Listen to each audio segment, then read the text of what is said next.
Hello everyone, welcome to BoloForms tutorials. In this video, I'll share with you how to add conditions for approvals. First of all, open your Google form and head over to the approval section of the add-on. Click on the condition button for the recipient you want to add conditions to.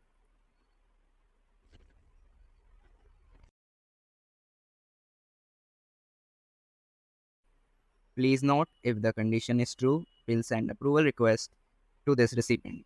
If you do not add any condition, by default it is true, hence email will be sent to the recipient for approval. Now click on add condition, choose the question, the conditional operator, and enter the value. Press save for this. We choose the department, and if it is equal to finance, the recipient will receive the approval rejection request. Once you are done, click save and close.